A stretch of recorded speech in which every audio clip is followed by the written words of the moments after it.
Assalamualaikum warahmatullahi wabarakatuh. Pada hari ini kita akan membahas sebuah topik menarik dari sejarah dunia, yaitu tentang sebuah bangunan megah yang luar biasa. Bangunan megah ini dibangun atas perintah seorang raja Mesir kuno. Bangunan tersebut adalah piramida.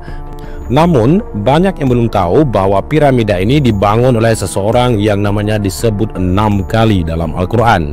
Orang itu adalah Haman. Dan bahasan kita kali ini akan mengupas tentang sejarah piramida dari dua sudut pandang yang berbeda, yaitu sains modern dan perspektif Islam. Mengenai tentang sosok Haman, orang kepercayaan Raja Fir'aun, Sobat Penapedia, piramida Giza adalah salah satu piramida yang paling ikonik di Mesir, bahkan di dunia.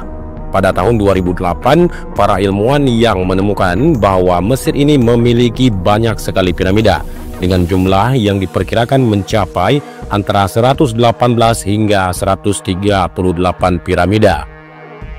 Piramida-piramida ini hadir dalam berbagai ukuran, mulai dari yang kecil hingga yang sangat besar.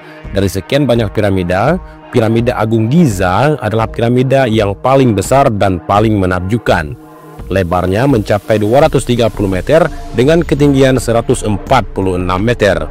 Bangunan ini diperkirakan dibangun sekitar tahun 2580 sebelum Masehi, menjadikannya sebagai salah satu keajaiban arsitektur tertua yang masih berdiri hingga kini.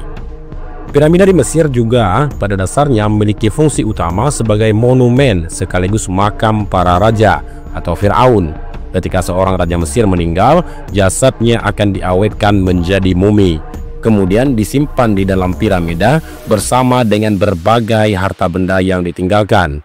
Mereka percaya bahwa harta tersebut akan menemani sang raja di kehidupan setelah mati.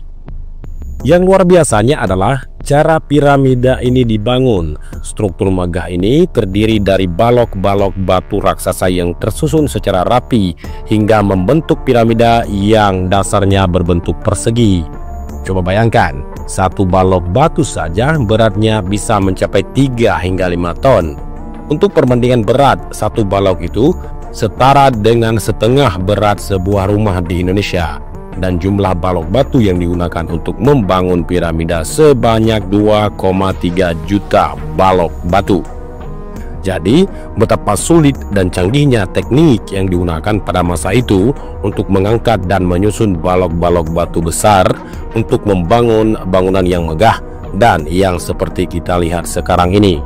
Piramida memang dikenal sebagai salah satu bangunan paling megah dan kompleks dalam sejarah. Lama waktu yang dibutuhkan untuk membangun piramida di Mesir itu bervariasi, tergantung pada ukurannya, dan diperkirakan antara 15 hingga 30 tahun.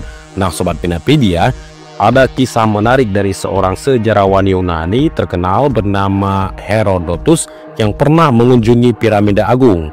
Pada tahun 450 sebelum Masehi, saat itu Herodotus melakukan penelitian dan menyimpulkan bahwa piramida dibangun oleh ribuan budak yang dipaksa oleh Raja Fir'aun. Pernyataan ini kemudian menjadi rumor yang menyebar luas dan diyakini oleh banyak orang selama bertahun-tahun. Namun di kemudian hari, teori Herodotus ini terbukti tidak sepenuhnya benar. Penelitian modern menunjukkan bahwa pekerja yang membangun piramida adalah para buruh terlatih yang diberi upah dan hidup di kamp-kamp khusus di dekat lokasi pembangunan. Diperkirakan ada sekitar 20.000 hingga 30.000 tukang batu yang terlibat. Mereka adalah para ahli di bidang konstruksi batu, dibantu oleh tim insinyur, arsitek, surveyor, dan pengrajin yang cermat merencanakan setiap detail pembangunan. Tidak hanya itu, proyek besar ini juga melibatkan lebih dari 100.000 pekerja konstruksi yang membantu dalam berbagai tugas berat. Jadi, pembangunan piramida adalah hasil kerja keras dari sebuah tim besar yang sangat terorganisir. Dan yang menariknya adalah ada seseorang tokoh jenius yang memainkan peran penting dalam pembangunan piramida ini. Tokoh ini adalah sosok yang sangat dihormati dan dianggap sebagai kunci utama dalam merancang dan mengawasi proses pembangunannya. Siapakah dia? Kita akan mengulas sosok ini lebih dalam. Ada satu tokoh penting yang disebut hingga 6 kali di dalam Al-Quran. Tokoh tersebut adalah Haman, yang mana Allah Subhanahu wa Ta'ala berfirman bahwa Fir'aun pernah memerintahkan Haman untuk membangun sebuah bangunan yang sangat tinggi, yang oleh sebagian ahli dihubungkan dengan pembangunan piramida. Haman dikenal sebagai penasihat kerajaan yang sangat cerdas. Ia memiliki peran besar dalam pemerintahan Fir'aun. Kemampuannya yang luar biasa membuatnya dipercaya menjalankan proyek-proyek besar atas perintah Fir'aun. Namun ada kontroversi menarik terkait sosok Haman ini. Dalam tradisi Kristen, Haman disebut sebagai seorang tokoh yang hidup di masa kerajaan Babilonia, bukan di Mesir. Hal ini sering dijadikan bahan kritikan terhadap Al-Quran. Tapi meski begitu, umat Islam meyakini bahwa kisah Haman di dalam Al-Quran adalah kebenaran yang tidak diragukan. Karena firman Allah Subhanahu wa Ta'ala selalu lebih akurat daripada sumber sejarah manusia. Di dalam Al-Quran, dahulu setelah kembalinya Musa dari Madian di kerajaan Firaun, Haman yang menempati beberapa posisi penting dalam kerajaan sebagai menteri, sebagai penasehat, terutama di bidang keagamaan, juga sebagai pelaksana proyek pembangunan menara. Haman diperintahkan oleh Firaun untuk membuat menara tinggi yang akan digunakan Firaun untuk melihat Tuhannya Musa. Pembuatan menara itu membutuhkan 50.000 pekerja dan belum termasuk tukang. Untuk membangun kuil-kuil itu, setelah pembangunan menara selesai, Fir'aun menembakkan panah dari puncak menara untuk mengalahkan Tuhannya Musa. Kemudian Fir'aun berbohong kepada Musa bahwa Tuhannya telah mati dengan menunjukkan anak panahnya yang kembali dengan berlumuran darah. Jibril pun marah kepada Fir'aun dan menara itu pun dirobohkan oleh Jibril menjadi 3 bagian yang menghabisi hampir seluruh pekerja. Nah, Haman jugalah sosok yang menasihati Fir'aun untuk menolak dakwah keagamaan yang dibawa oleh Musa. Haman jugalah yang punya ide untuk menggoreng Siti Masyittah dan keluarganya hidup-hidup. Sobat Penapedia semua, pada peristiwa pelarian Bani Israel dari Mesir, Haman tenggelam bersama Fir'aun dan tentaranya di Laut Merah. Namun, nama Haman ini sempat menjadi misteri dalam sejarah Mesir kuno. Menurut penelitian seorang ahli sejarah dan ilmuwan terkenal, Profesor Maurice Busaile, nama Haman tidak ditemukan dalam catatan sejarah awal tentang Fir'aun karena bahasa hieroglif, bahasa tulisan Mesir kuno yang telah lama terlupakan.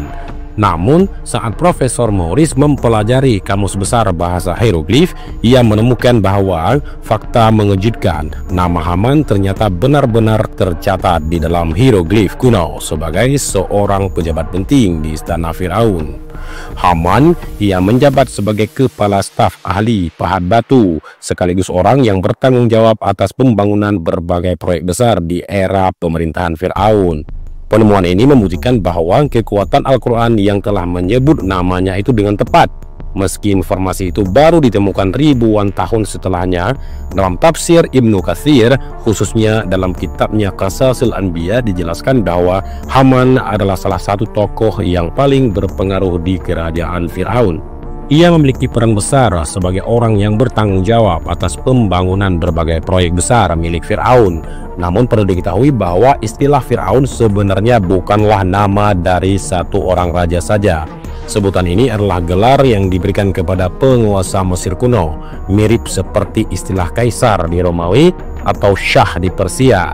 Jadi, setiap raja Mesir kuno pada masanya akan disebut sebagai Fir'aun. Dalam sains modern disebutkan bahwa terdapat sekitar 10 hingga 15 Fir'aun yang pernah memerintah di Mesir kuno.